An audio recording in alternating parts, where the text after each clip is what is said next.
Hello, my name is Hollis Darby with ArmySignalTraining.com, and in this video we're going to be going over DMVPN, or Dynamic Multipoint VPNs.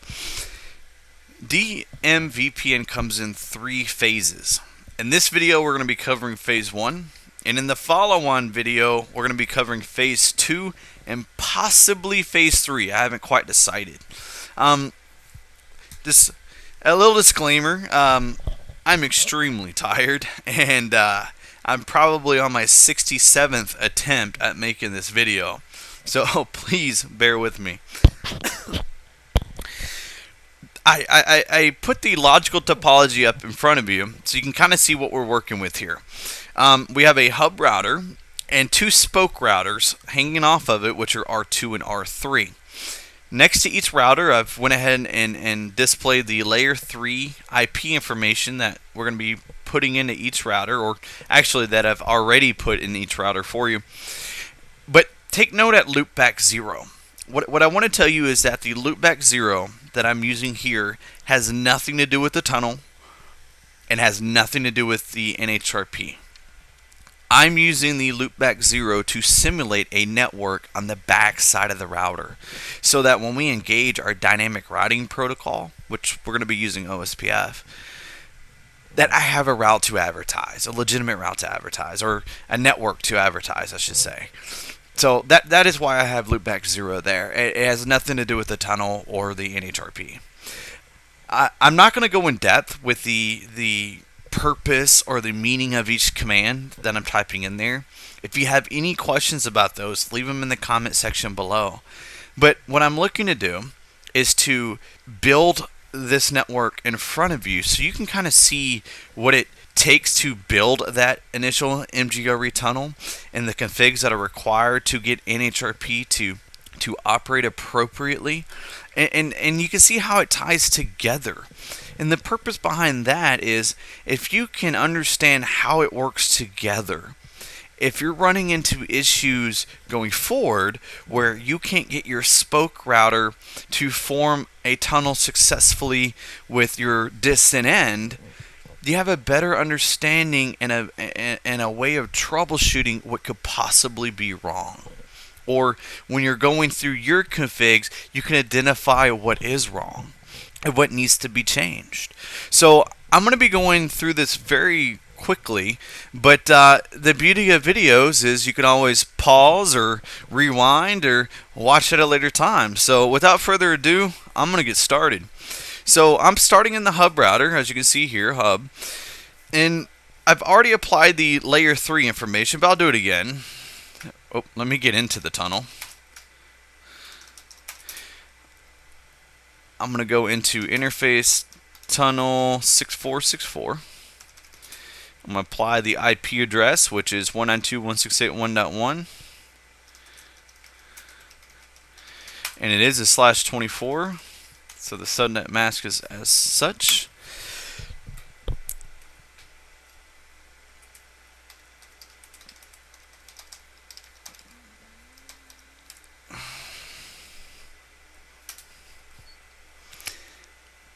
Now, I set that to dynamic, and you'll kind of understand why once we get to the spoke routers. The next thing I'm going to supply it with is an authentication key, as well as a network ID. In this case, for both, I'm using 6464. And keep in mind, it is not locally significant. So whatever you have on one side, it must match on the other. But in this case, for simplicity, I'm using the same key for everything. It's going to be 6464 all the way through. So starting with the authentication key, it's going to be IP NHRP authentication 6464. And also my network ID is going to be 6464. I also want to establish a hold down timer, which in my case I'm going to use 10 minutes, but it's displayed in seconds, so it's going to be 600 seconds.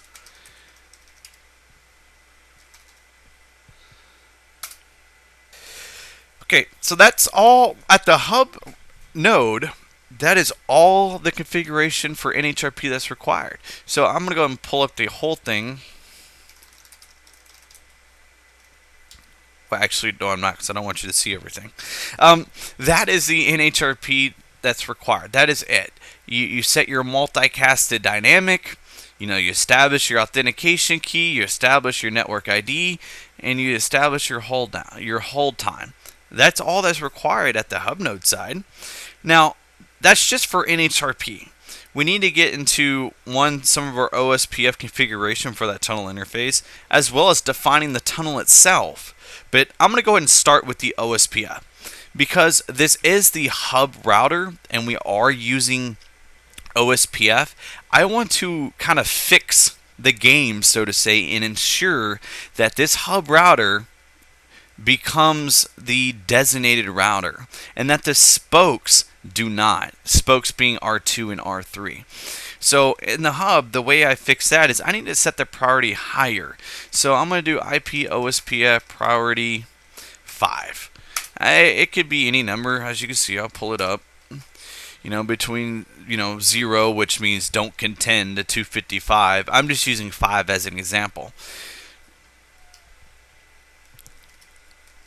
And the other thing I need to do is to let the interface know that this is a broadcast network. And the way I do that is I type in IP OSPF network broadcast.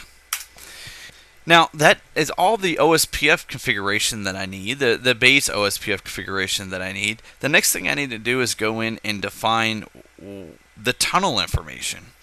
And first and foremost, we need to tell it what type of tunnel are we using.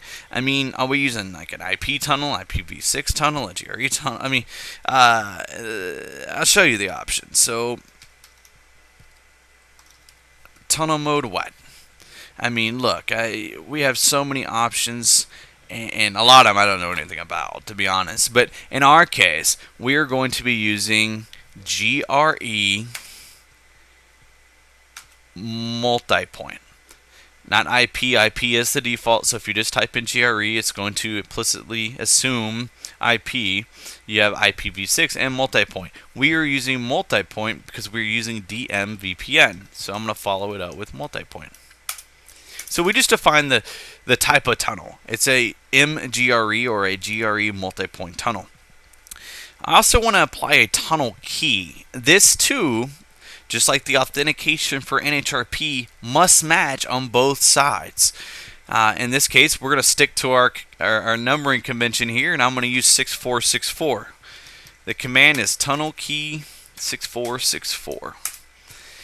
And lastly, unlike GRE tunnels, where I had to explicitly define the source and the destination information, because we're using NHRP and multi-point GRE tunnel, all I need to do is define the source interface or the source information.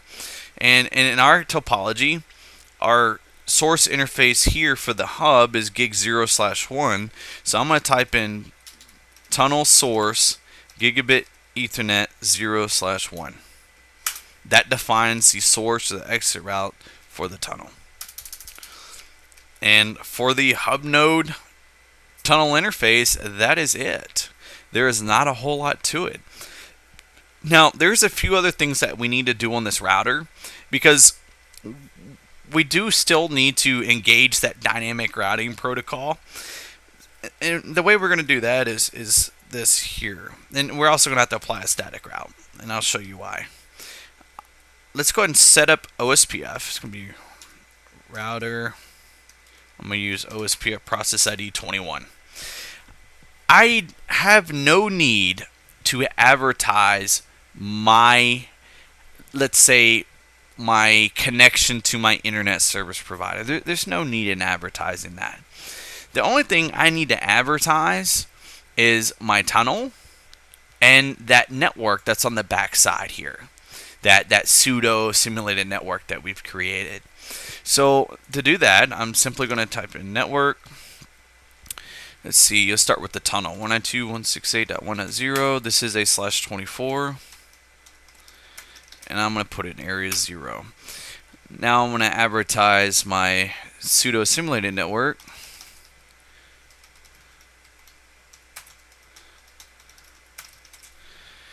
Bam.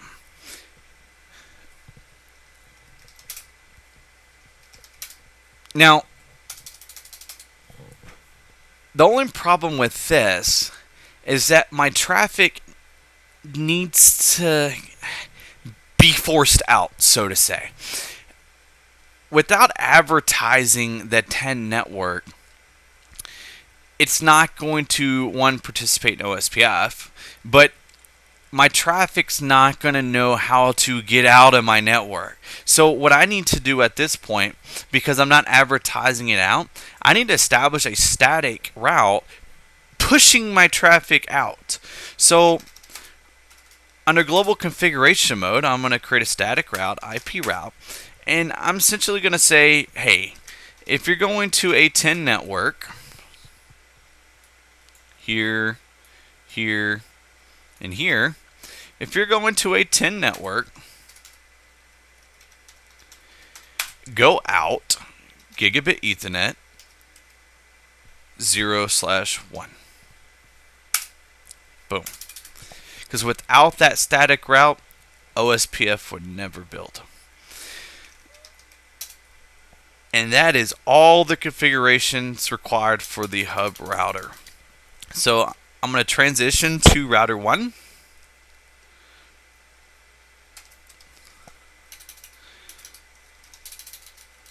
Go into the tunnel interface there. And let's start building that tunnel. Now, the tunnel configuration for your spoke routers are going to be a little bit longer than it would be at the hub, because we have to define our NHRP a little bit more. So let's start with providing it that layer 3 information. It's the tunnel IP is 192.168.1.2. I'm going to keep to the same authentication key, of course, because I want those two tunnels to form between an NHRP to talk between the hub and the spoke router R2. So our authentication key was 6464.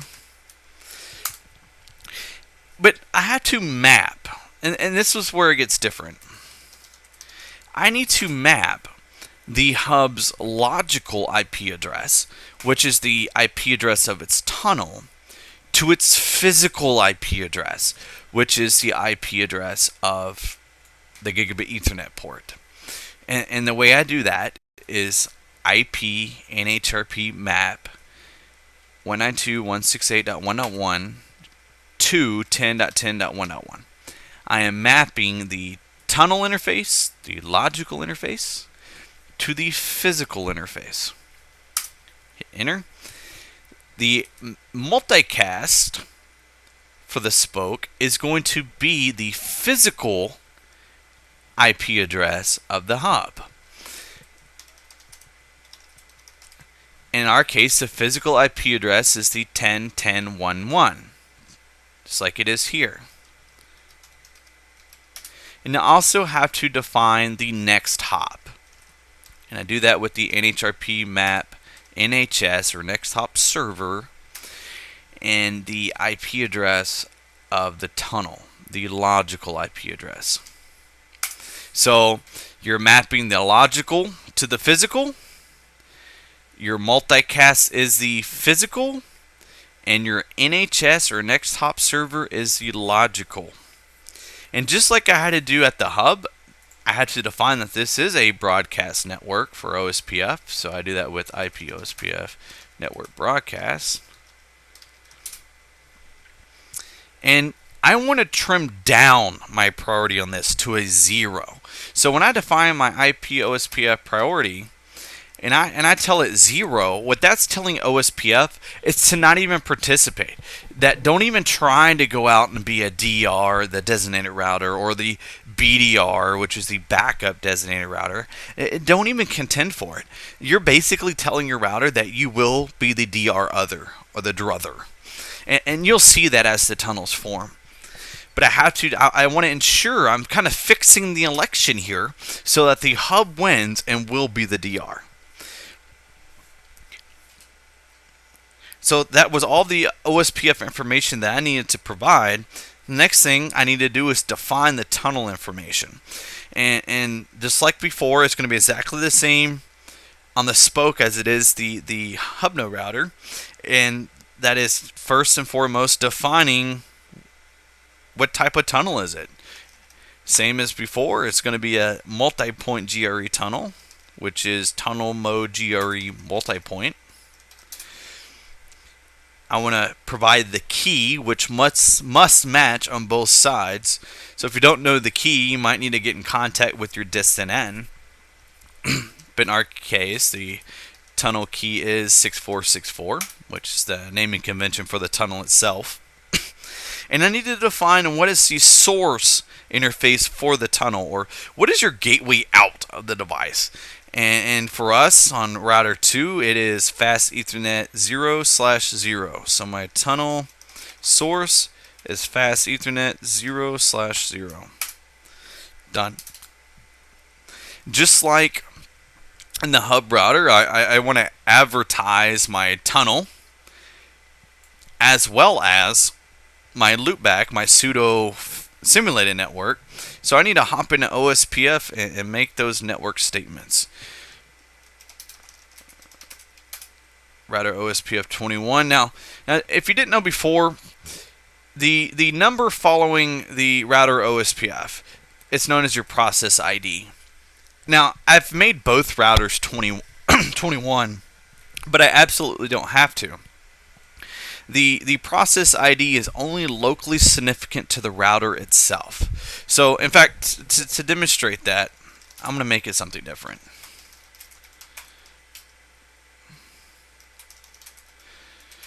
So let's get rid of OSPF 21 and let's create router OSPF 12. I'm going to apply my network statements. So let's start with the tunnel, which is 192.168.1.0. Put it on area 0, and let's also advertise our loopback network.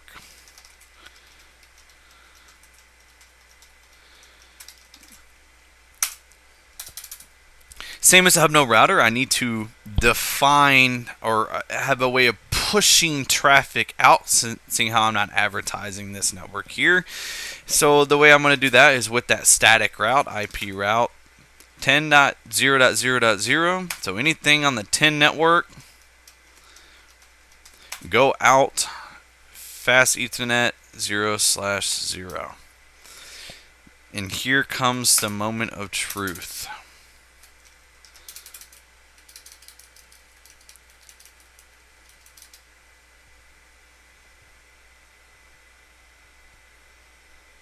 Well, I was highly expecting a tunnel to form.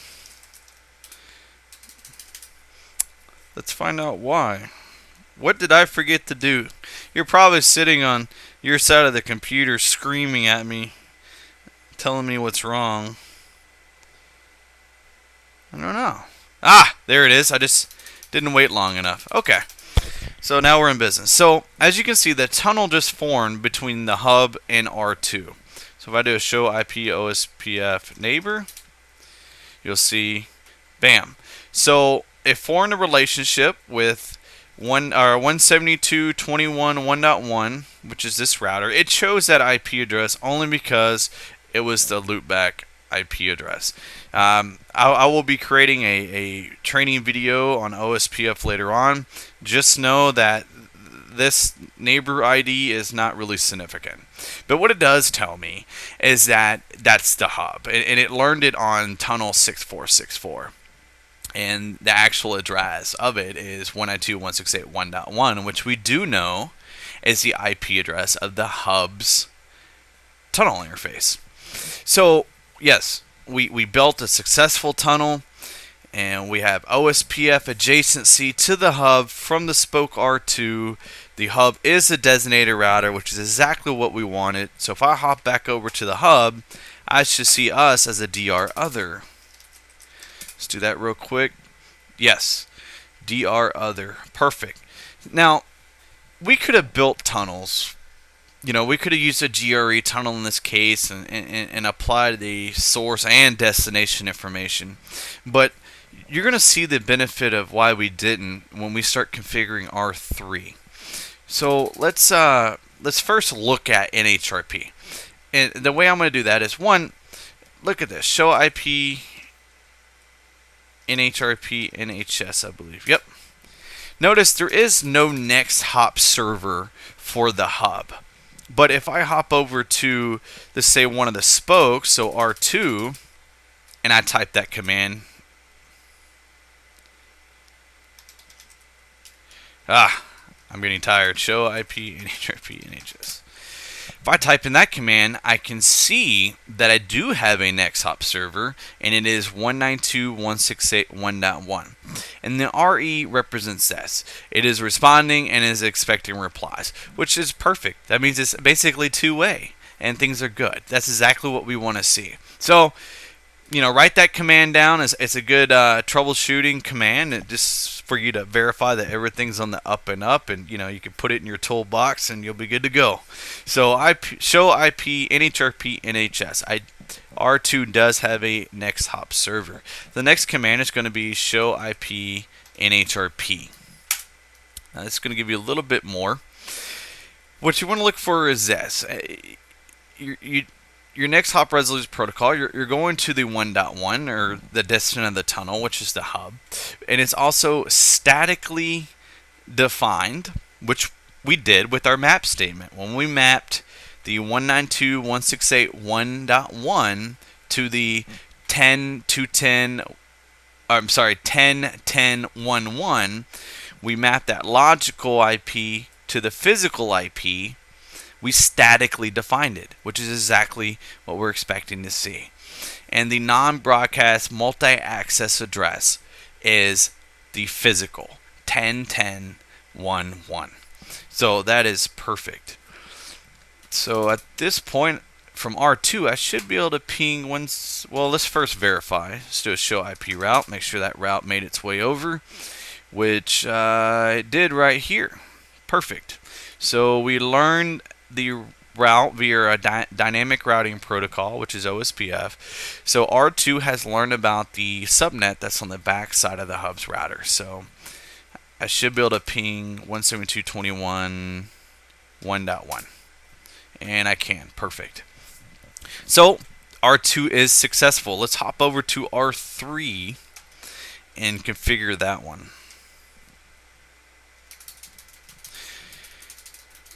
Same thing. I've already applied the layer 3 information for the fast Ethernet interface and the loopback. What we're going to do is we're going to go in and configure the tunnel. I'm going to go into global configuration mode, interface tunnel 6464. Same thing here.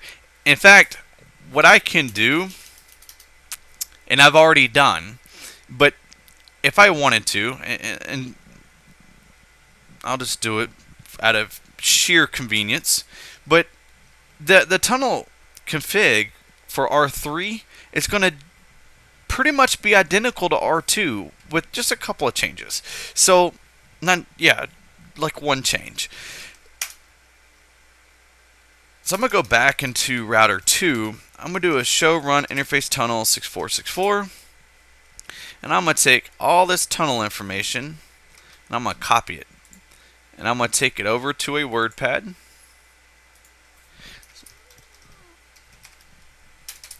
And I'm going to paste it in there. So to modify this for router 3 here, all I really need to do is, one, change the tunnel IP.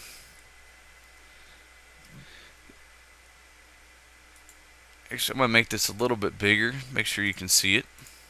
I'm going to modify the tunnel IP here from .2 to .3.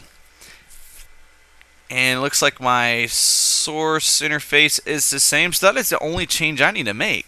The map statement is exactly the same. You're still mapping the hub's logical interface to their physical interface. So everything else is the same. So I'm going to take this config. I'm going to go over to router 3.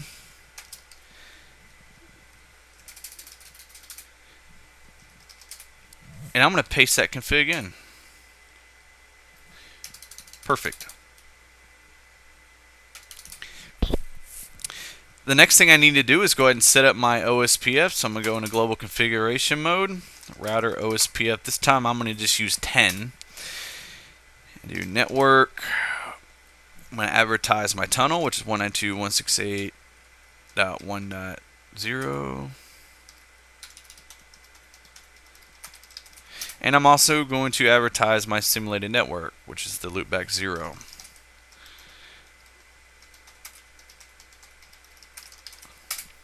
Done. I'm going to go ahead and create that static route to kind of push that traffic out.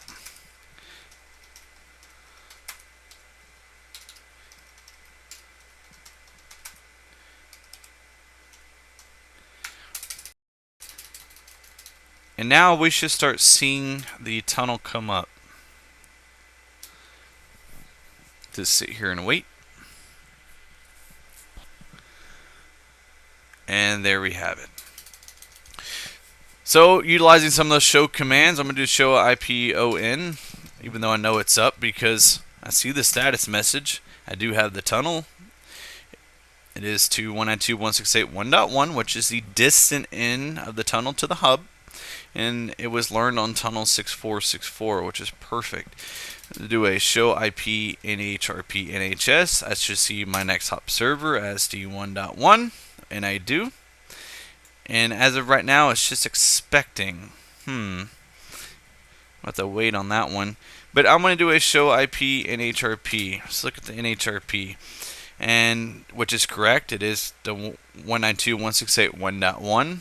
Tunnel 6464. It was statically defined, and my non-broadcast multi-access address, or the IP NHRP map multicast address that we define, is 10.10.1.1. So that is perfect. So let's see if I can't see if we learned the route first. Show IP route. Did we learn any routes from them? And we did. We learned the 172.21.1.0, which we learned from the hub itself.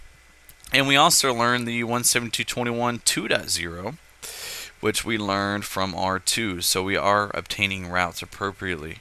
So I should be able to ping 172.21.1.1, and which is the hub router, and I should be able to ping the network on router 2, which is 2.1. Perfect. So all is well. Let me go and check that NHS one more time.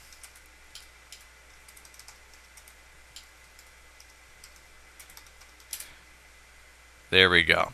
Because I forced traffic, when I did the ping, I communicated to the hub communicated back to me. So now we are responding and expecting, which is exactly what we need. All right. So we're getting into the beauty of it. This isn't so much the beauty. It is very convenient using a multi-point GRE tunnel versus a standard GRE tunnel, and utilizing NHRP. Not necessarily in this topology, only having 2 spoke routers, but if we had, 10, 15, 20 spoke routers, administratively, it saves you a lot of work and thus a lot of heartache. So let's do this.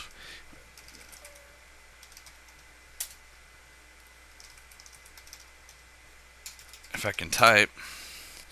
Now, I'm going to scroll up. Last time I did the show IP NHRP on router 3, I only had one statement in there. I had the 1.1, which was to the RHA, and it was statically defined. All was well. But there was only one statement in there. After I pinged the pseudo network back here on R2, or after I tried to reach R2, it dynamically created another one. Look, it says, hey, 192.168.1.2, which is the IP address of the tunnel on R2. It says it is dynamically learned, where did it learn it? It learned it from the hub. And it has the appropriate non-broadcast multi-asset access address, which is the 10.10.2.1, which is absolutely correct for router 2. So it learned it from the hub. When R3 went to send traffic to R2, it engaged the hub and said, hey, I want to send traffic here. And the hub said, you know what? I got it for you. Here's what you need to know to send traffic directly to them. And when we get into the second phase of DMVPNs, we'll have other show commands so you can see that dynamic tunnel build in the background. But for now, this is where we're going to stop. I just want you to see the basic configurations that's required to establish that tunnel and the basic commands needed to establish that NHRP, and to see what NHRP is doing for you in the background, which is what we just looked at. When router 3 pinged router 2, the hub shared with it a better route, so to say, using that term very loosely, so that it has a better means of communicating to R2. And it's something that we didn't manually define. It was defined for us dynamically by the hub. So I hope you enjoyed watching. If you have any questions or comments, please leave them in the comment section below. Have a good day.